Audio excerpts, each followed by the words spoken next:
Guys, we're in the middle of cooking supper here, and I thought that I would let you all show y'all how I make my creamed potatoes. You're going to need, now I don't have an exact measurement because I never have measured with potatoes, but about 2 pounds, and I prefer the red potatoes. You can do what it doesn't matter though. I just happen to prefer red potatoes.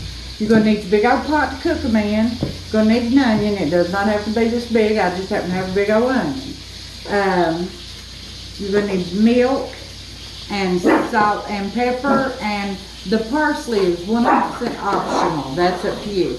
You're going to need some flour to thicken your potatoes with, and I think I told you the milk, and I believe that's it. And now I'm going to get out here and peel some potatoes and dice them up. You want them to be, all pretty much the same size, and then we'll be back. Thank you. Hey guys, I couldn't want to forgetting to tell you that I got the potatoes cut. Anywho, here are the potatoes, and they're let me get a spoon here, and I'll show you what we've got. They're pretty much uniform in size, and I've just got water to cover them, and then I'm gonna get them bad boys back there and get them on high, front, rear, right there. And when they get fork tender, almost done, cooked down enough and the water boiled away enough, then we'll come back. All right, thank you.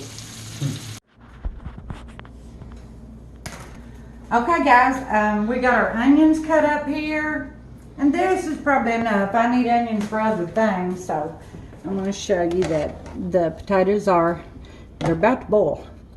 And I'm going to get my onions in there. Let me kind of look that. I might have a little bit too many. You do not want to overwhelm this dish with onion. You want the onion and the potato to work together, and potato is such a bland.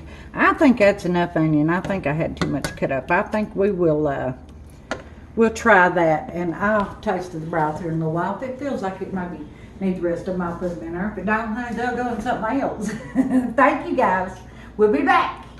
Hi guys, our potatoes are, I think that they are, yeah, they're fork tender, but they're still, they still got enough, and I'm going to turn that off. Don't need that anymore. And I need to drain these potatoes right quick, right here. Drain it. You want to drain all the water off of them. Well, I mean, first some left, it's not going to hurt anything. But you can see that they're all kind of, like I said before, uniform in size and whatnot. And I've got them drained. I'm just going to pop them right back in the pot. And now what I'm going to do is, I think I'll set these here.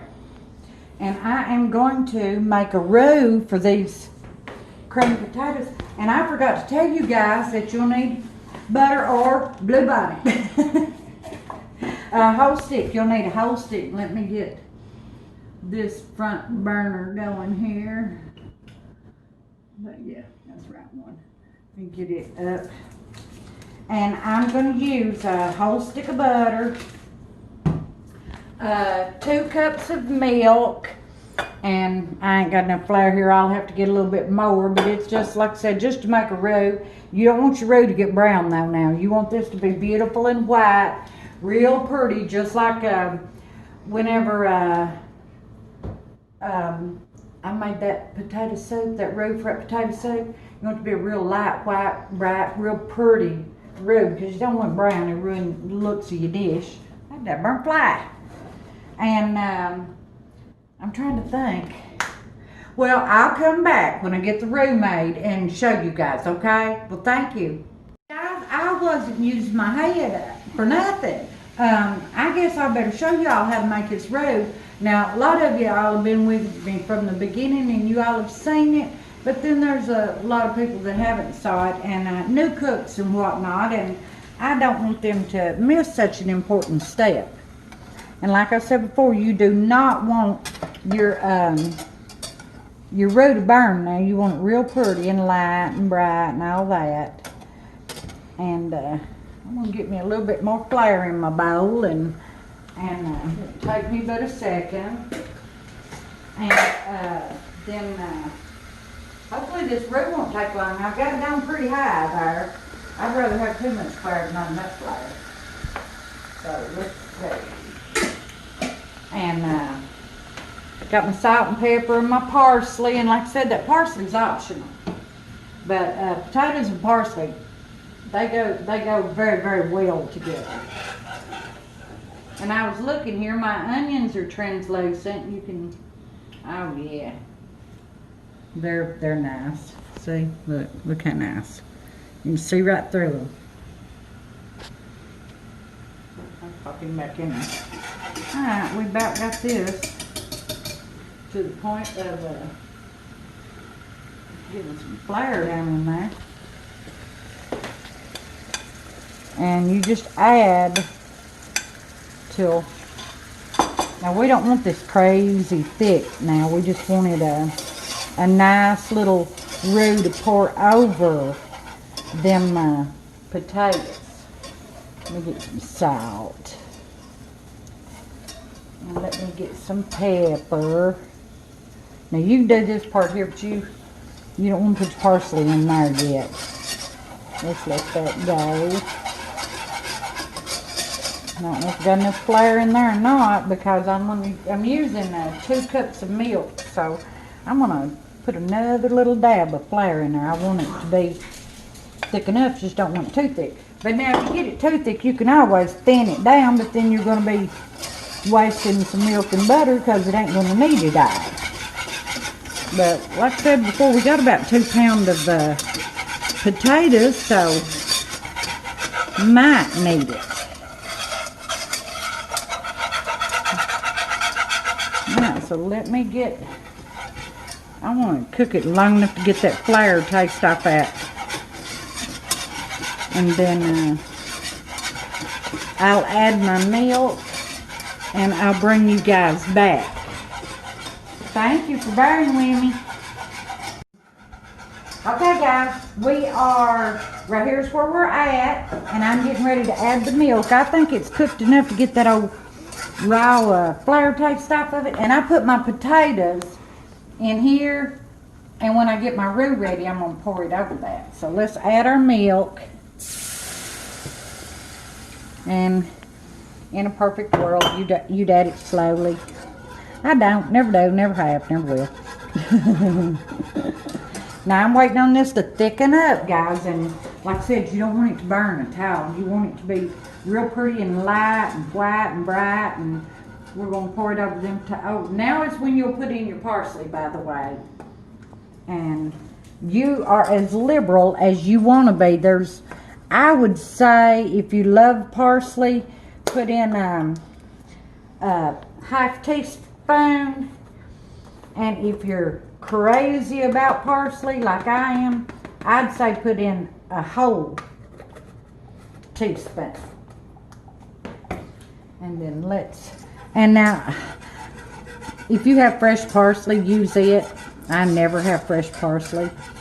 I use so much parsley, I just keep a big old batch of it around. I use that stuff for a lot. See, it's starting to thicken up just a dab. Ooh, you talk about gonna be good, my goodness. Ah, these potatoes gonna be delicious. I may not have enough here. I may have to let this get a whole lot thicker than I wanted it to be, so that I can add enough milk to add me a little bit more milk to that, because I want plenty of that over my potatoes. So add a little bit more milk.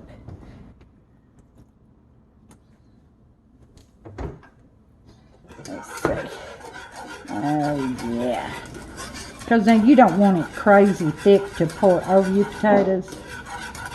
And oh, it's perfect, right? It's perfect right there. And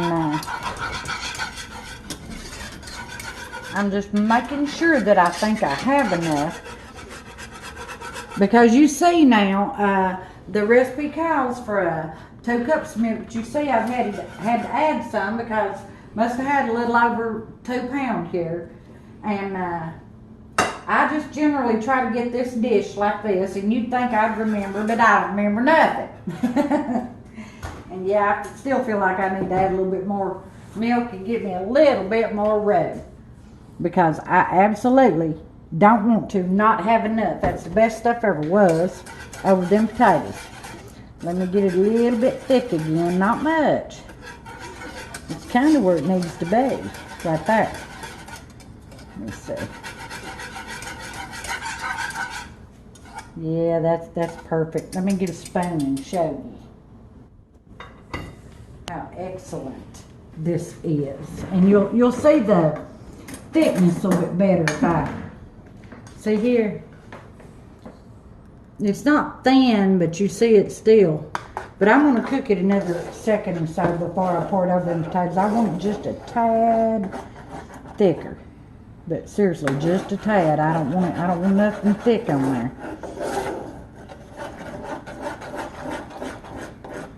It sounds like I'm killing this little kettle, but it can take it. It's built for that. If you ain't tough, you can't stay around my kitchen. I just tell you right now. Alright. Oh, that's a little bit better. Yeah. Can you see the difference? It's a little bit thicker. Alright then. And get everything out of my way. And this is how you do that. And I tell you what, them some of the best doggone potatoes you'll ever eat. And they're gorgeous for a, fancy little dinner if you got a new mother-in-law coming that you want to impress, or a new husband, new boyfriend, or an old husband and an old boyfriend. Either way, everybody's going to like this dish right here, I do believe. And isn't it pretty? And we'll put a plate together here pretty quick, guys, and we'll get back to you. And thank you for bearing with me. Thank you. Hey, girls and boys, we come back. We got these potatoes here, and we got busy doing other stuff, fooling around in the garage, and let the dad-burn potatoes get cold. But I heated them up for a few minutes in the microwave. And you could see down in there, see that it's a white sauce is what it is. I call it a roux, but when it's thin like that. And I tell you what, you talking about good. Now this is good stuff right here. And I'm sure gonna enjoy it. Let me get me a tomato. Look, this big old pretty full tomato that I will give today. Get that on there.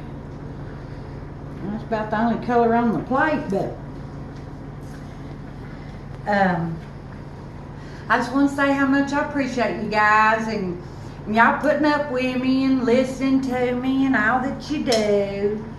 All your comments and likes and shares and everything. And this is creamed potatoes. And until next time.